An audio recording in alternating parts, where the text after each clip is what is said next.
Velkommen til min aller første vlogmus. Men ikke la dere lure. Det jo egentlig bare en helt vanlig vlogg, bortsett fra at det snart jul, og derfor så får man lov til å kalle det noe litt mer fancy. Noe jeg synes gøy. Jeg tror at vlogmus-konseptet egentlig går ut på at man skal poste en vlogg hver dag i hele desember. Men jeg tror kanskje dere har blitt godt nok kjent med meg til å forstå at det helt umulig.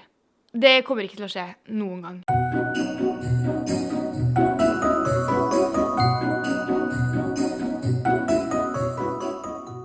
Det har ikke skjedd så veldig mye siden sist, egentlig.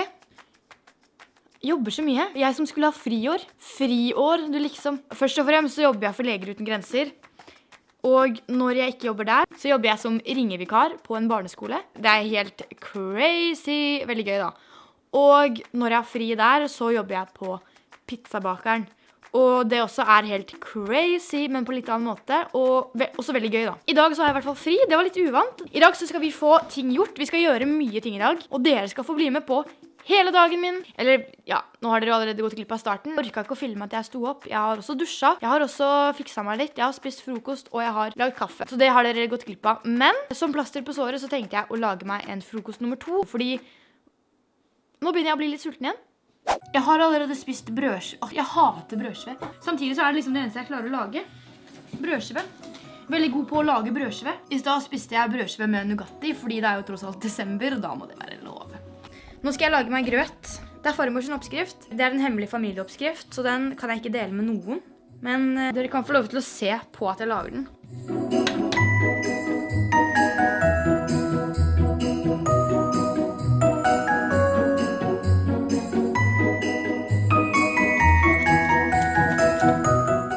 Perfekt. That's it. Det var det. Oi! Der ser dere forresten min julekalender.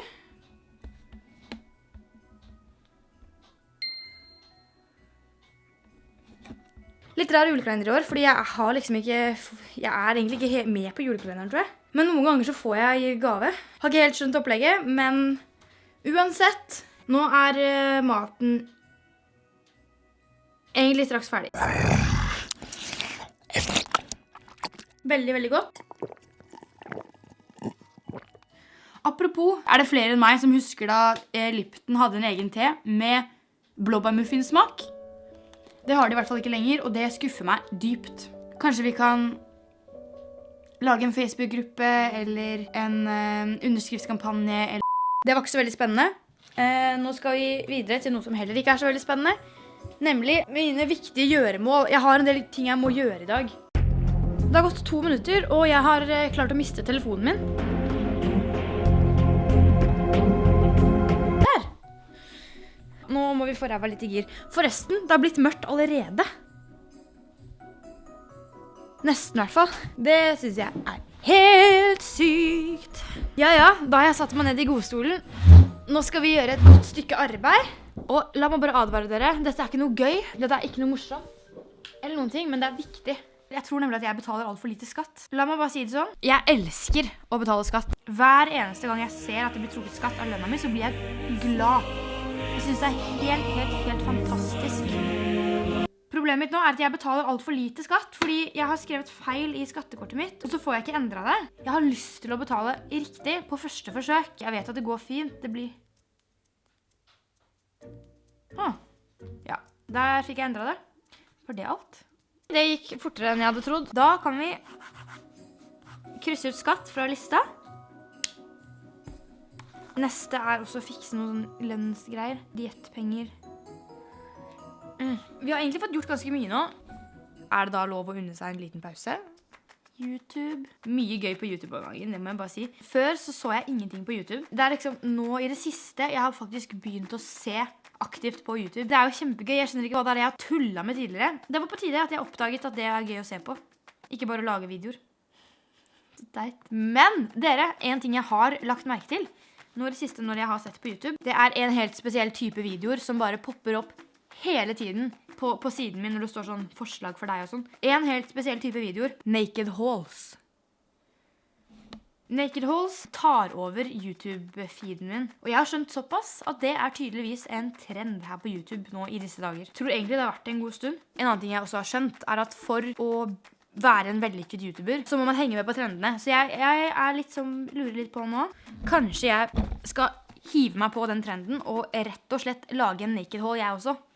Jeg har ikke sett noen av disse videoene selv, men jeg skjønner jo hva det går ut på. Sånn halvveis i hvert fall. Det eneste jeg lurer litt på er, hva er en haul?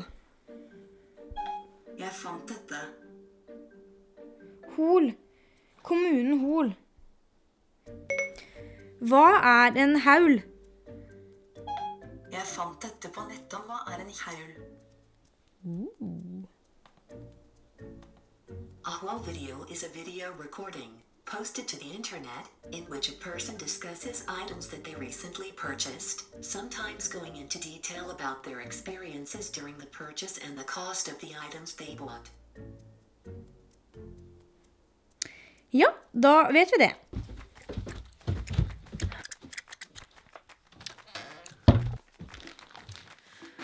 Hjertelig velkommen til min naked haul. Første jeg har laget faktisk. Discusses items that they recently purchased. Ja, dette var det siste jeg kjøpte, så det blir da det min naked haul skal handle om. Jeg har ikke åpnet den en gang, så det passer jo egentlig perfekt. Jeg vet ikke, skal jeg bare liksom starte? Da kan jeg offisielt ønske dere velkommen til min naked haul. Jeg fikk nemlig en pakke i posten i forgårs.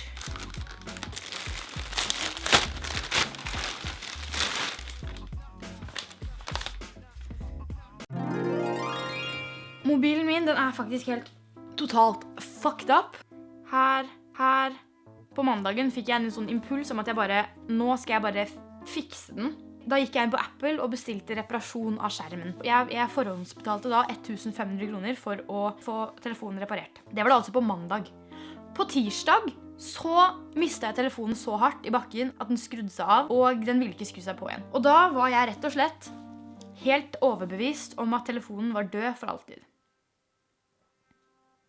Det var helt grusomt, både fordi jeg hadde betalt 1500 kroner dagen før for å reparere den knuste skjermen, men egentlig mest fordi på denne telefonen har jeg over 21 000 bilder og videoer som ikke er sikkerhetskopiert.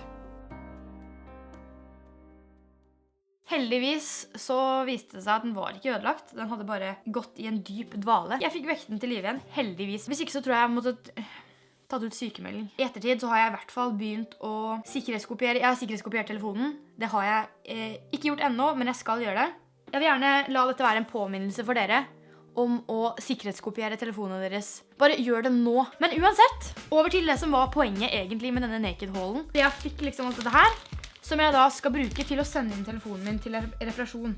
Problemet mitt nå er at jeg vet ikke om jeg skal gjøre det. Skal jeg gjøre det? Fordi hvis jeg sender inn telefonen min, så vet jeg at det tar kanskje 10 dager eller noe sånt før jeg får den tilbake igjen. Og jeg er så ekstremt avhengig av telefonen min. Virkelig, jeg er ikke flau for å innrømme det engang. Hva synes dere? Skal jeg sende den inn?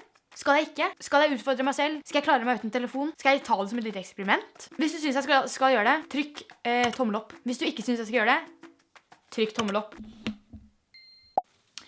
Hva tenker jeg om naked hauls? Jeg tror faktisk jeg har lyst til å konkludere med at naked hauls, det er et kult konsept. Fordi det er jo så befriende. Jeg begynner helt klart å forstå hvorfor det er så mange som lager naked hauls, og hvorfor det har blitt en trend. Ok,